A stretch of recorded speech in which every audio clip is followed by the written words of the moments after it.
Bueno, vamos a comenzar con la segunda parte de este estudio maravilloso que estamos escudriñando en las escrituras bíblicas acerca de la futura religión mundial.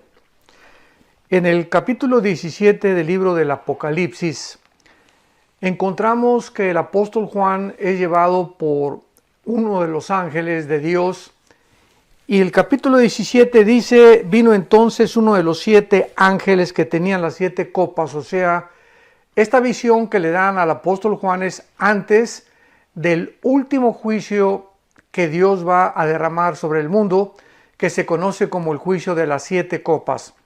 Entonces, antes de este último juicio, Dios lleva a Juan a través de un ángel y le dice, quiero que vengas conmigo para que veas la sentencia contra la gran ramera, la que está sentada sobre muchas aguas. En otras palabras, el apóstol Juan va a recibir una visión de un juicio sobre algo o alguien que se titula o se describe como la gran ramera. Y me voy a adelantar inmediatamente para que podamos comenzar ya a entender ¿de qué se trata este estudio acerca de la futura religión mundial? Porque en el versículo 18 del mismo capítulo 17 del Apocalipsis, el Espíritu Santo nos revela quién es esta gran ramera. Y dice, y la mujer que has visto es la gran ciudad que reina sobre los reyes de la tierra. En otras palabras, Juan es llevado por un ángel para que él pueda ser testigo de un juicio sobre una gran ciudad. Y este es el misterio que tenemos que resolver a través de la Biblia, porque la Biblia misma nos revela todos los misterios.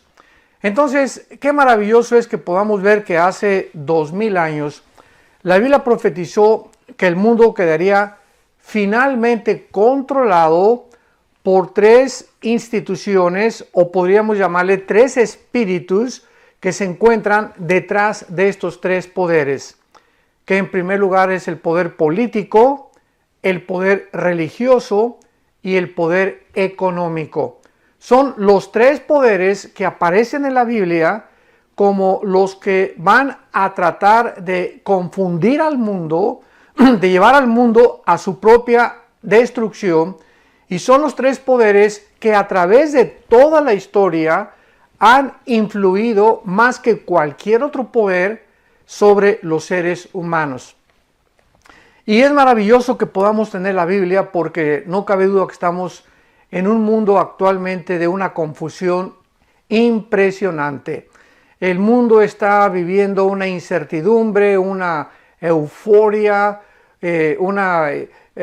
una histeria colectiva, un pánico colectivo que del coronavirus, qué va a pasar. En el Medio Oriente están adelantándose y progresando algunas relaciones entre Israel y algunas naciones árabes. Hay una amenaza tremenda en Europa económica de una bancarrota internacional. En América Latina también encontramos, ¿verdad?, que todavía hay países en el sur de América Latina donde no han abierto ni siquiera los hoteles por una pandemia que no ha existido y que ha sido completamente sacada de proporción. En fin, estamos en un mundo bastante peligroso. Pero tenemos la Biblia, tenemos las Sagradas Escrituras y tenemos que estar nosotros confiados completamente, sabiendo que la esperanza a la que hemos sido llamados, nadie puede movernos de este bastión, de este fundamento, que es la persona de Jesucristo.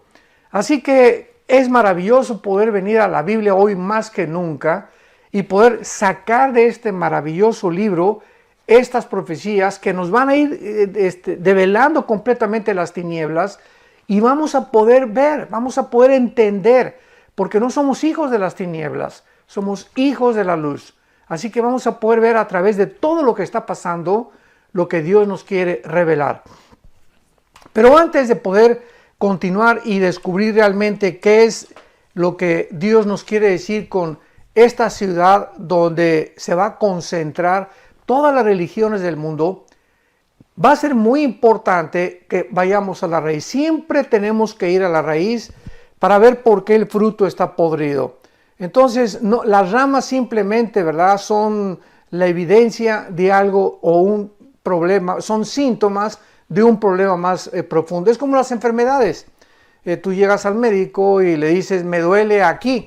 Bueno, pues el médico tiene que mandarte a hacerte exámenes de orina, exámenes en el intestino, muchas veces tomografías, exámenes de diferentes tipos para poder diagnosticar realmente cuál es el problema. O sea, no se puede tratar superficialmente una enfermedad. Se tiene que ir siempre a la raíz. ¿Qué es lo que está produciendo eso que está descomponiendo el sistema humano o el sistema anatómico del ser humano? Pues así es exactamente en el mundo espiritual.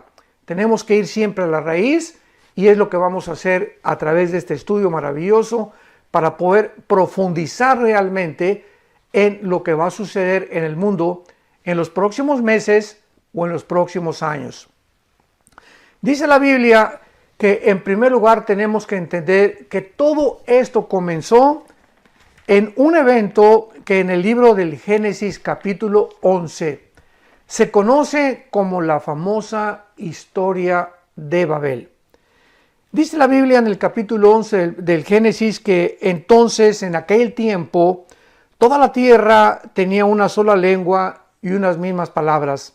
Y estamos hablando después de un juicio tremendo que mandó Dios, que se conoce como el diluvio universal, que se encuentra en el capítulo 7, 8 y 9 del libro del Génesis.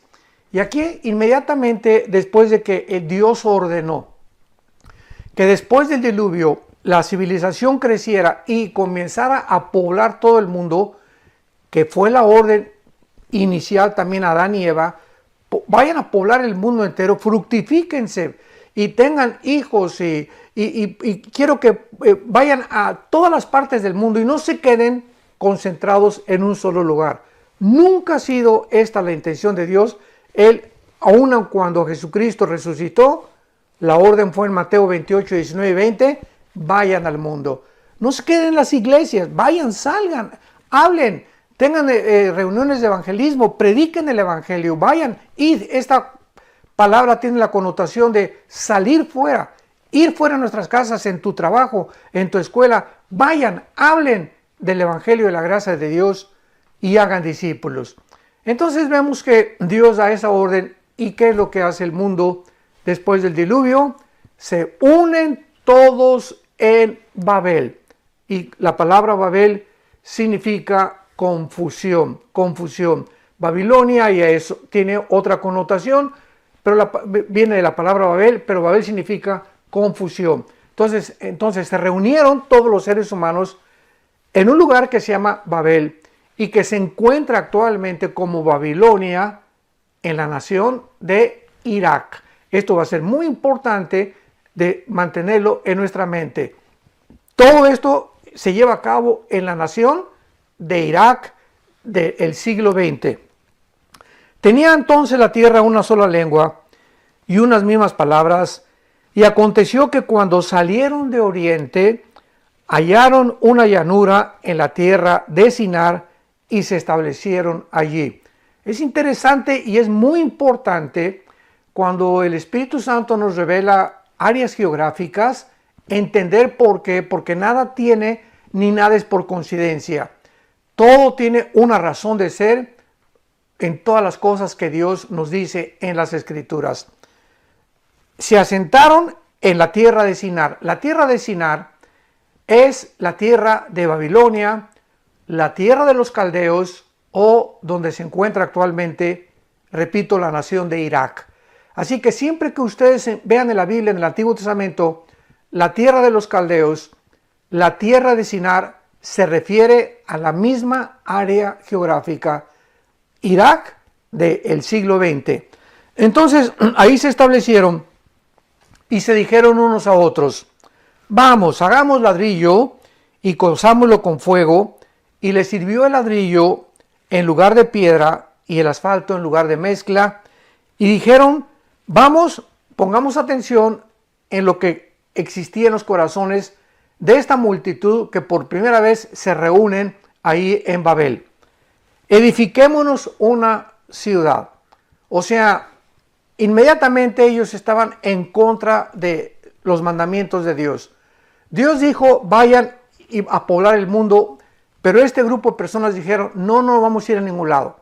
No vamos a hacerle caso a Dios, vamos a concentrarnos y vamos a hacer una gran ciudad. Inmediatamente la idea era hacerse un nombre, concentrarse en un solo lugar para hacerse famosos y concentrar un gobierno y, como lo vamos a ver, una sola religión también.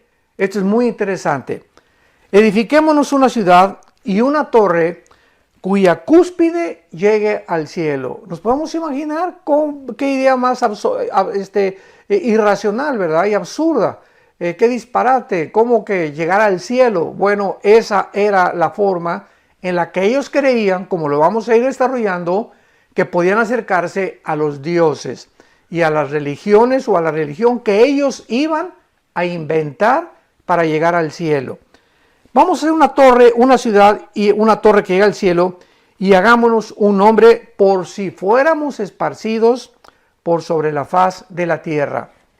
Aquí pues encontramos el primer intento en la Biblia de una rebelión masiva mundial en contra de Dios, cuyo objetivo es hacerse un nombre, concentrar todo en una ciudad y al mismo tiempo comenzar a escalar hacia el cielo.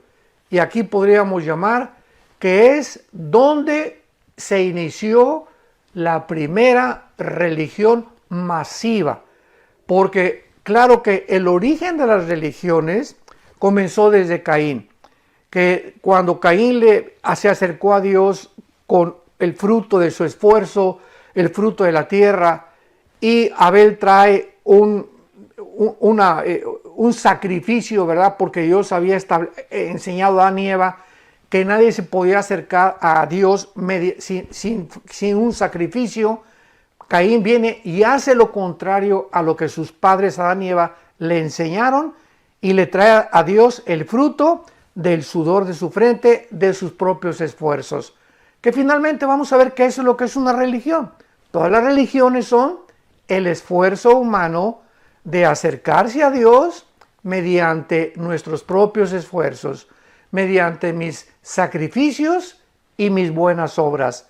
Y ese no es el camino que la Biblia nos enseña para acercarnos a Dios. Si Dios es Dios y Dios existe y somos criaturas creadas a su imagen y semejanza, es lógico que Él tenga que poner claramente y establecer las reglas del juego. Nosotros no inventamos el fútbol, ¿verdad? Alguien inventó el fútbol y hay un árbitro. Y el árbitro trae en su mano el reglamento. Y los jugadores no van a hacer lo que les da la gana. Porque pueden acercarse demasiado al área, todos juntos, y se marca un offside. O puede marcar el árbitro un penal cuando hay una jugada brusca contra otro jugador, en fin. Todos los juegos, el béisbol, el básquetbol, el que tú me quieras mencionar, el tenis, tienen reglas. Y para eso hay árbitros, para que nadie haga lo que le dé la gana y para que no haya anarquía en el campo o en el lugar donde se desarrolla tal juego. Pues así es la vida, también el juego de la vida. Somos jugadores y nosotros no hicimos las reglas, las hizo nuestro Creador. Y Él es el que pone las reglas y Él es el que cobra los penales y Él tiene el derecho a cobrar y a silbar el silbato para que podamos entender que cuando Dios nos silba el silbato y cuando Dios lo toca, nos está diciendo penal, o sea, has cometido pecado, eso no está permitido en el juego de la vida y tiene que haber una sanción. Entonces, todas las cosas en la vida se mueven de esta manera. No nos sorprendamos, Dios es Dios y Él pone las reglas. Muy bien, ahora veamos a continuación y vamos a después profundizar un poco más con la Torre de Babel, que entonces el ser humano siempre ha tratado de concentrar todo, que es precisamente a donde estamos en el siglo 21 en el año 2020. Ahorita estamos en el mes de septiembre del 2020. Estoy compartiendo este estudio en septiembre del 2020 desde la casa de ustedes. Y nos encontramos en un mundo donde todas las naciones están tratando de unirse bajo una agenda global. Una cosa es el globalismo y otra cosa es la agenda global. El globalismo es cuando a lo que hemos llegado todos actualmente, porque ahorita hay una interconexión a través de la tecnología y el internet, o sea, nos hemos comunicado unos con otros, todos estamos ya completamente compenetrados. Una nación no podía actuar independiente de su vecino porque afecta al vecino, etcétera, etcétera. Estamos en un globalismo tremendo. Pero la agenda global, de lo cual vamos a hablar mucho después, es un propósito de un grupo de agencias no gubernamentales que están tratando de quitarle a las naciones su soberanía, su Estado-nación.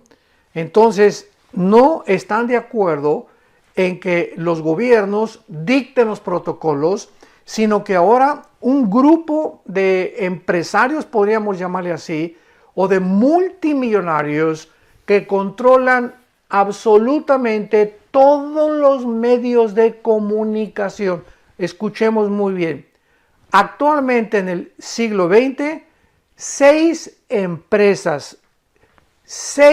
empresas controlan todos los medios de comunicación del mundo entero.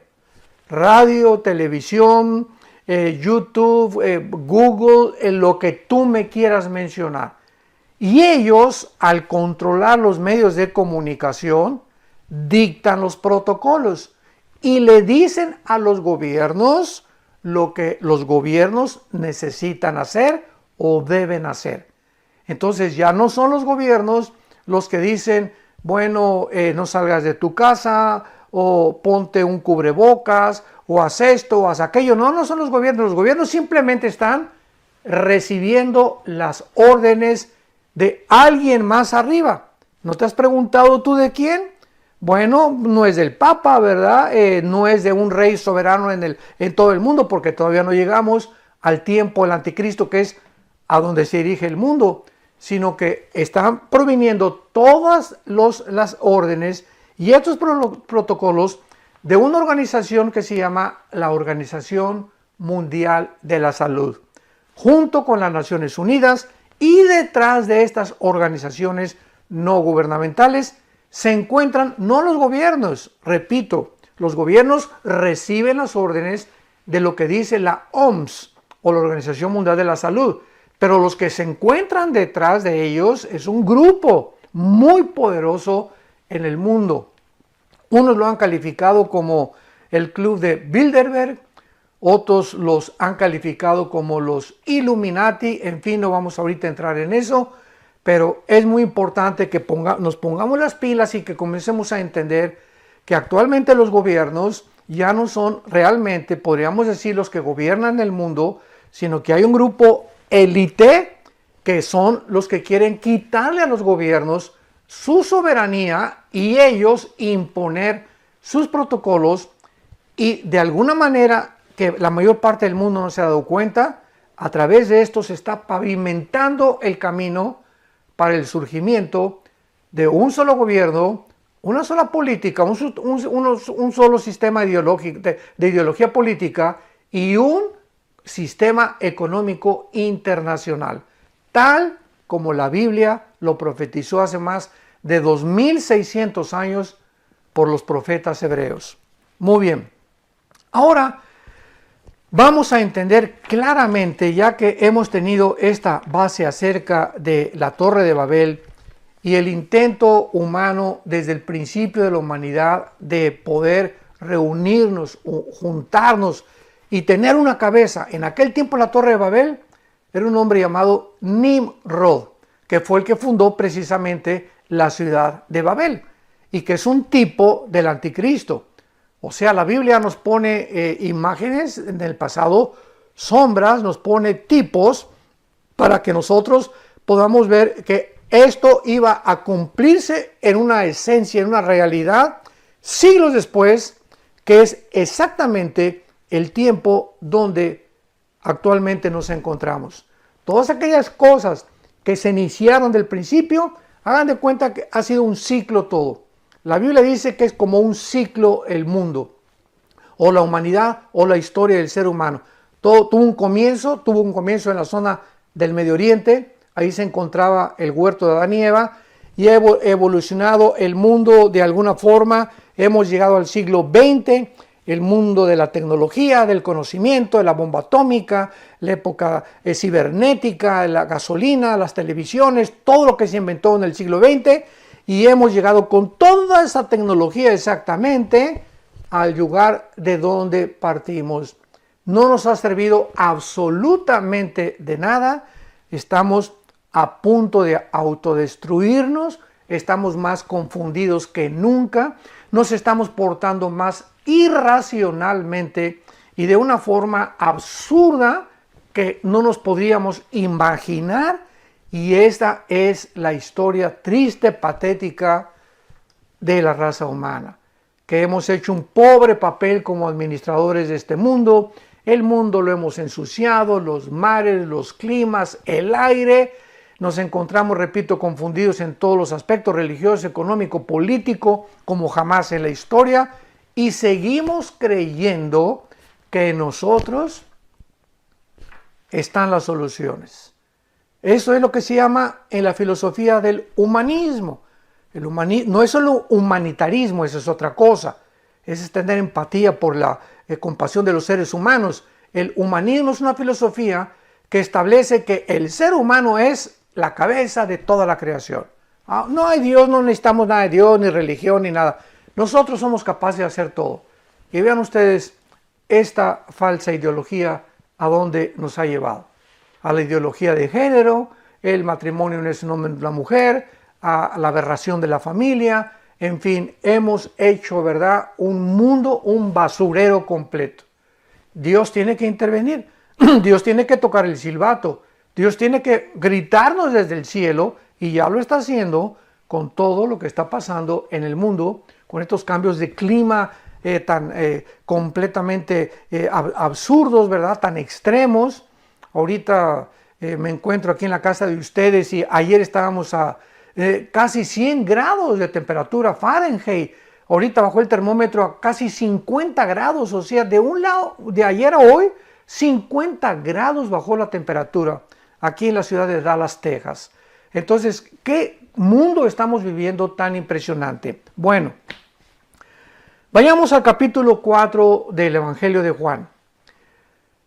Cristo, cuando baja del mundo hace 2000 años, Él precisamente no solamente baja a volver a conectarnos con su Padre, a que pudiéramos nosotros volver otra vez a enchufarnos a la fuente de la energía del universo, que es Dios, de donde proviene verdaderamente nuestra energía espiritual, porque solamente puede venir de ahí, no de tomar baños de sol, ni de tampoco ir a las pirámides de Teotihuacán, ni en el ocultismo. La energía verdadera que va a restaurar a la humanidad solamente puede venir de nuestro Creador. Y Dios escogió a su Hijo Jesucristo para que Él bajara del cielo y Él pudiera llevarnos a través de su muerte en la cruz. O sea, aquí está la cruz y aquí estamos nosotros.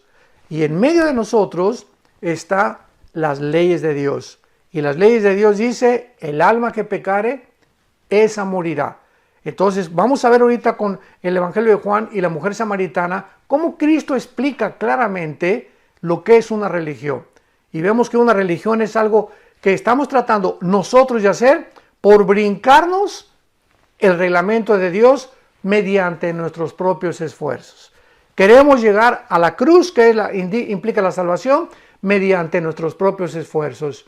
Y esta barrera que está entre tú y entre Dios, que se llama el pecado, nadie ni una religión lo puede quitar de en medio, más que la sangre preciosa de Jesucristo.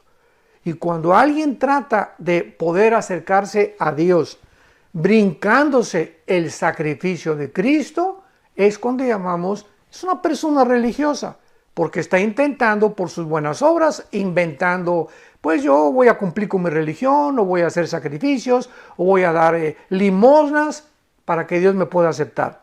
Y lo vamos a entender claramente. Entonces Cristo baja al mundo para quitar esa barrera que nos separaba de Dios y mediante su sangre unirnos. Podemos llegar hasta la cruz por el camino que Cristo abrió con su sangre. Esto es lo que él quiso decir en Juan 14:6. Yo soy el camino. No hay manera de venir a mi Padre, dijo Jesucristo, más que a través de mí. Cualquier otro camino que el hombre trate de usar para poder llegar a Dios es un camino que parece derecho, pero es un camino de muerte. Muy bien. En Juan capítulo 4, Cristo tenía una cita. Esto es importante. Cuando Jesús vino al mundo, él traía un programa, traía un calendario de todos los días lo que él tenía que hacer. O sea, Jesús no vino independientemente de su Padre, precisamente para mostrarnos en su humanidad la importancia de nuestra dependencia diaria de Dios. Y como humano Jesús, eso fue lo que nos quiso enseñar. Él no vino a hacer su voluntad. Él lo dijo una y otra vez. Yo no vengo a hacer mi voluntad. No vengo a usar mis poderes independientemente de mi Padre. Vengo a hacer 100% lo que mi Padre me diga. Entonces, aquí en este capítulo 4 de Juan, dice la Biblia en el versículo 3, Evangelio de Juan capítulo 4, versículo 3, que Jesús salió de Judea y se fue otra vez a Galilea, que es el norte de Israel. Allá en el norte, casi en frontera con Siria, es lo que se conoce como la región de Galilea.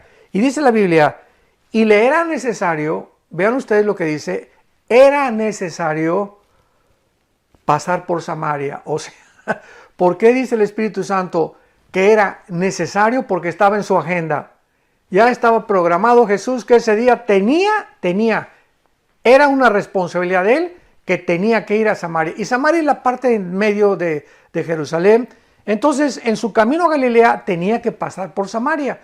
Así lo había programado su Padre.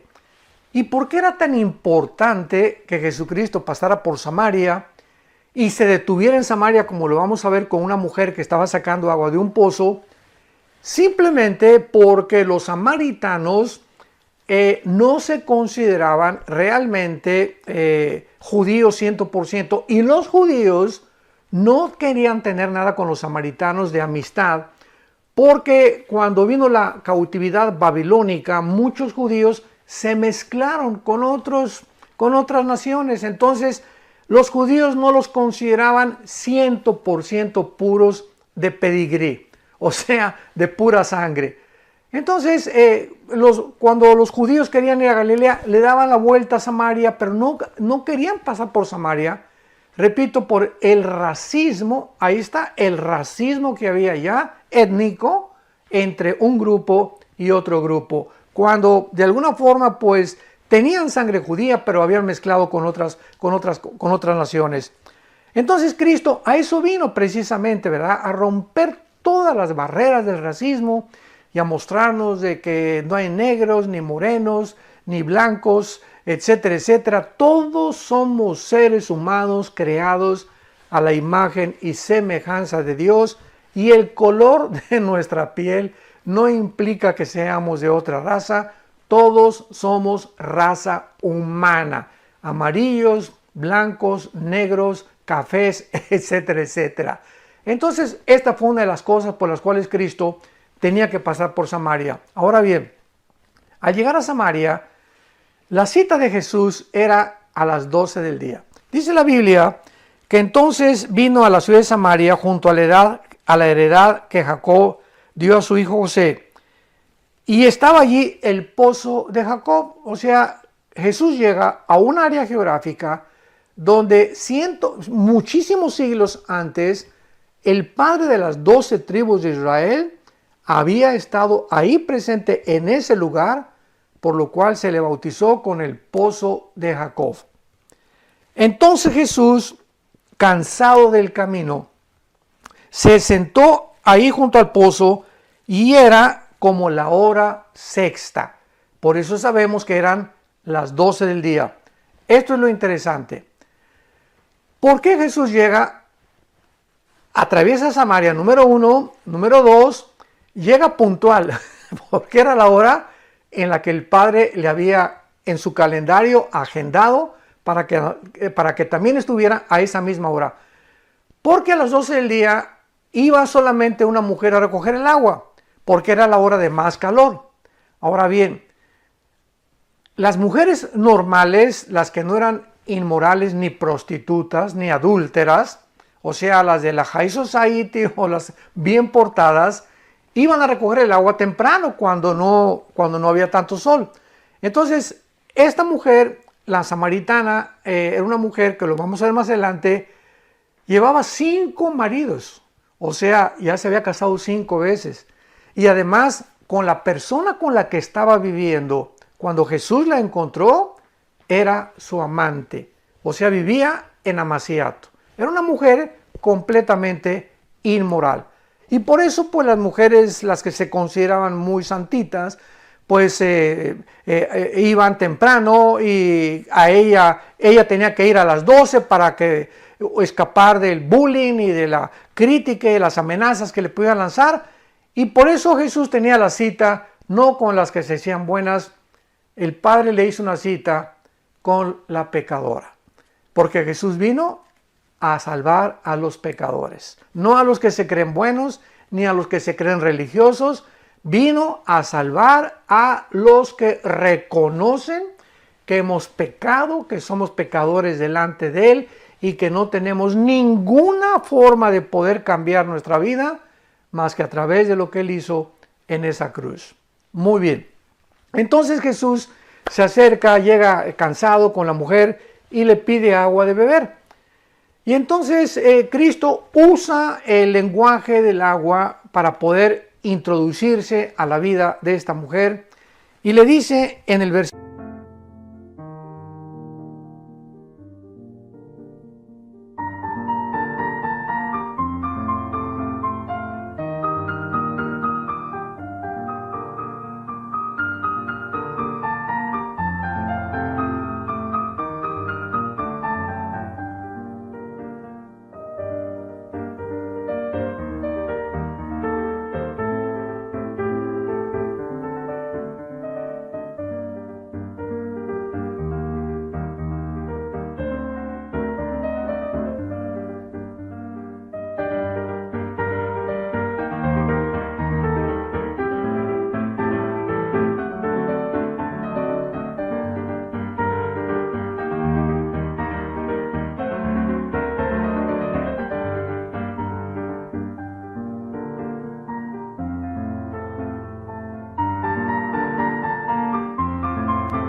versículo 13, respondió Jesús y le dice: cualquiera que beba de esta agua volverá a tener sed.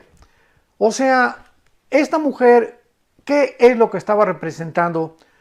Estaba representando a millones de mujeres en el mundo, y podríamos también decir hombres, seres humanos que están creyendo que van a encontrar la paz y la satisfacción en otra persona, ya sea en otro esposo o otra esposa. Me voy a divorciar porque esta esposa no me satisface, no me hace feliz.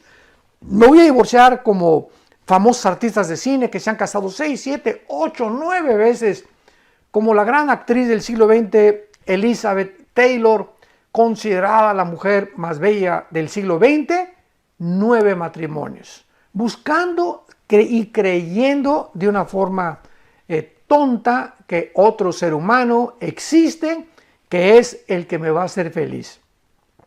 Y esta es la gran búsqueda inútil que el ser humano ha emprendido desde toda la vida, desde toda la historia. No es, recuerda, no es tu esposa ni tu esposo donde tú debes buscar la felicidad. No es en tus hijos donde la debes de buscar. Tenemos satisfacciones en el matrimonio, claro. A mí mi esposa me hace muy feliz, pero el 100% de mi felicidad no puede depender de ella. ¿Qué pasa cuando se muere tu esposa, cuando se muere tu esposo, cuando se muere algún hijo, cuando se mueren tus papás? Te das cuenta, ¿verdad?, de que si estabas aferrado y era el centro total de tus sentimientos y de tus emociones, pues te vas a deshacer y vas a quererte morir junto con esa persona, o no vas a tener ya la fuerza para poder enfrentar la vida. ¿Por qué? Porque tenías toda tu concentración en un ser humano. Entonces es imposible que podamos encontrar la felicidad, ni depende de nuestra felicidad si la otra persona me hace feliz.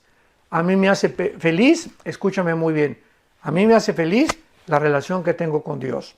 Si la persona que tienes a tu lado no está satisfaciendo tus necesidades, ni tampoco te hace feliz, no tiene por qué hacerte infeliz a ti también.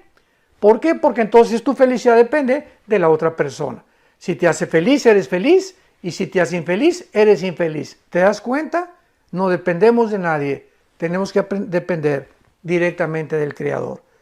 Podemos estar rodeados de personas que nos quieren hacer infelices, pero si yo estoy conectado a la fuente de energía, entonces nada ni nadie de los que están a mi alrededor me va a lastimar, ni me va a amargar, ni me va a quitar mi paz, ni tampoco mi felicidad, porque yo dependo 100% de mi Creador. Muy bien. Entonces, cuando Cristo le dice a la mujer que le diera de beber y la mujer le da el agua, al decirle Jesús, mujer, dame de beber, pero cualquiera que bebe esa agua volverá a tener sed. O sea, cualquier ser humano que crea que en esta vida va a encontrar la felicidad, no la va a encontrar. Siempre el dinero. Ya lo buscaste, ya lo tienes. Ya tienes a 3 esposas, ya tienes a 10 amantes, ya tienes poder, ya eres político, ya eres senador, ya llegaste a ser presidente de la República, ya llegaste a ser el rey de Persia, y vamos a descubrir todos los seres humanos que cuando alcancemos lo que creíamos que nos iba a hacer felices, es cuando lleguemos a la cúspide de la montaña o del progreso o del éxito, donde ahí es donde nos vamos a sentir las personas más solas y más abandonadas del mundo, aún rodeados de 1000 personas a nuestro alrededor que te pueden exaltar y aplaudir y reconocer y fulano de tal, etcétera, etcétera.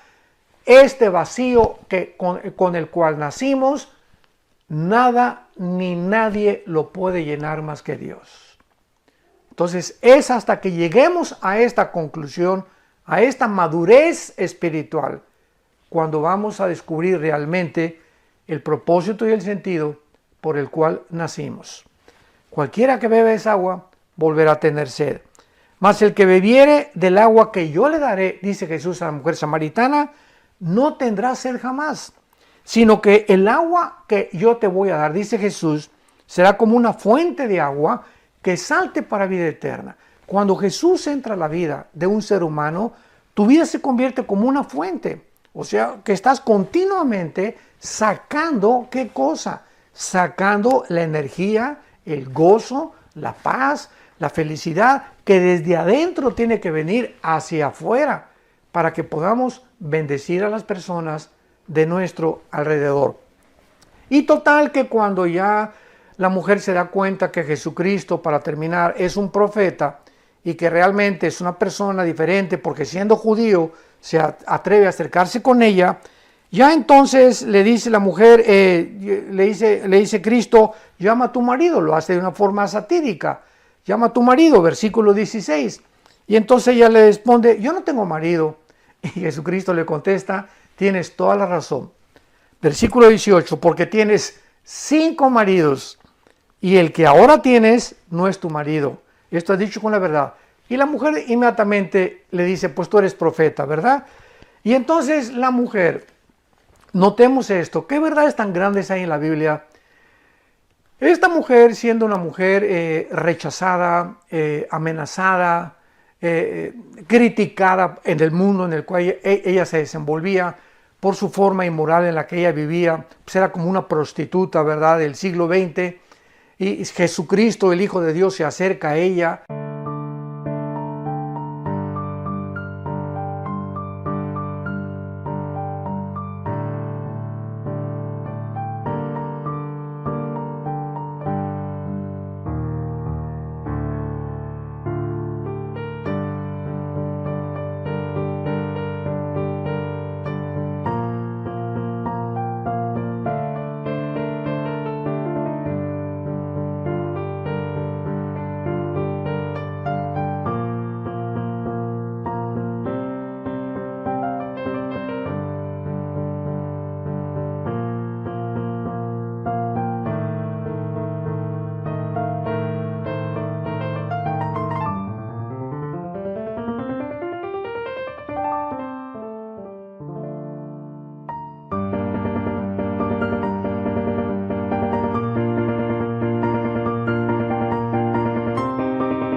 Al mismo tiempo que ella era como era religiosa, porque ese es el centro de nuestro estudio. Vamos a entender lo que es la religión.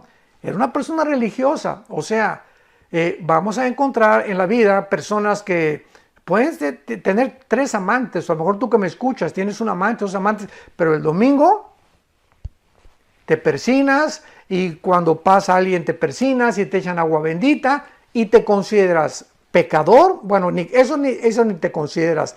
Te consideras una persona que, pues, no soy tan malo como los demás, pero tengo mi religión. Eso es lo que es un religioso. Una persona que cree que con cumplir con ciertos mandamientos o con ciertas reglas o con ciertas ceremonias ya tiene la absolución de Dios, pero al mismo tiempo puede robar, puede transar, puede defraudar, puede cometer adulterio, puede ser homosexual, etcétera, etcétera, porque la religión es simplemente su barniz. Entonces la mujer le dice a Jesucristo, nuestros padres, Juan capítulo 4, versículo 20, le dice a Cristo, mis papás adoraron en ese monte, y ustedes los judíos dicen que debe adorarse en Jerusalén. O sea, es la misma condición y situación en la que el mundo se encuentra. ¿Cuál de todas las religiones es la verdadera? Ustedes dicen que los evangélicos, ustedes que los mormones, que los adventistas, que el islam, que los musulmanes, que el hinduismo, todo el mundo tiene su religión. Y como dicen muchos, todas las religiones llevan a Dios. ¡Cuánta ignorancia! Porque es ignorar la Biblia. Entonces, esta mujer tenía el problema que tiene existencial del ser humano, casi 5.500 años, ¿verdad? Ha tenido este transcurso, este desarrollo del ser humano, buscando en las religiones llenar el vacío con el cual nacimos. Y entonces Jesucristo, después de que ella le dice, es que ustedes acá y ustedes allá, Jesús le dijo, y esta es la clave, mujer, créeme que la hora viene cuando ni en ese monte, ni en Jerusalén, ni en la iglesia mormona, ni en la iglesia evangélica, ni en la iglesia católica, cualquier persona puede ser protestante o puede ser católico, puede ser musulmano, puede ser hindú, y el hecho que tú tengas una religión no te hace cristiano, ni tampoco puedes creer, adorar al Dios verdadero simplemente porque asistes a tal o cual iglesia. Entonces, ¿cuál es la respuesta que Jesucristo al bajar del mundo nos trajo? Yo no vengo a fundar ninguna nueva religión. El cristianismo no es una nueva religión. El cristianismo es una relación personal, orgánica, viva con alguien que volvió a vivir después de estar muerto en una cruz y resucitar a los 3 días. Esto es lo que es el cristianismo. Cristo no vino a traer otra religión de las miles de religiones que hay. Él nos vino a reconectarnos, a darnos el secreto de cuál es realmente nuestra condición y en la que nosotros comprendamos que no son las religiones las que salvan, ni tampoco todas las religiones llevan a Dios. Porque escúchame bien, para terminar, si las religiones fueran la forma de acercarnos a Dios, una pregunta muy importante que tú tienes que contestar: ¿por qué entonces Cristo tuvo que morir en una cruz y abrir sus manos? Si las religiones pudieran salvarnos, ¿por qué el Hijo de Dios tuvo que morir de una forma despiadada, cruel, sanguinaria, de manos de pecadores en una cruz? Dios hubiera dicho: mijitos, pórtense bien todos. Pues mira, tú sigues esta religión, tú sigues aquella religión. Sin embargo, la Biblia dice: sin derramamiento de sangre no hay perdón de pecados. Entonces, no es a través de las religiones el camino a Dios, es a través del camino que Jesucristo nos abrió mediante su sangre, para esa muerte que Él tuvo en la cruz nos pudiera acercar a Dios. ¿Qué es lo que tenemos que hacer? Creerle a Jesús. Fue lo que Jesús le dijo a la mujer samaritana: mujer, créeme a mí. Entonces, esta es la respuesta. ¿A quién le voy a creer? A nadie. No le creas a nadie. Créele a Jesús. Él es el que trae del cielo. Él es el que murió, resucitó, fue enterrado y volvió a vivir a los 3 días. A Él es a quien debemos de creerle. Y Él es el que nos dice: vengan a mí todos ustedes, los que están trabajados y cargados, que yo los haré descansar. Y ríos de agua viva saltarán dentro de tu ser. Conocerás la verdad y la verdad te hará libre. Ven a Jesús ahora que puedes, entrégale tu vida, arrepiéntete de tus pecados y cree lo que Él hizo en esa cruz, en nuestro lugar, hace 2000 años. Que Dios te bendiga y yo te garantizo, conforme a la Biblia, que tendrás una paz que sobrepasa todo entendimiento y conocerás la verdad, repito, y la verdad te hará libre. Que Dios te bendiga.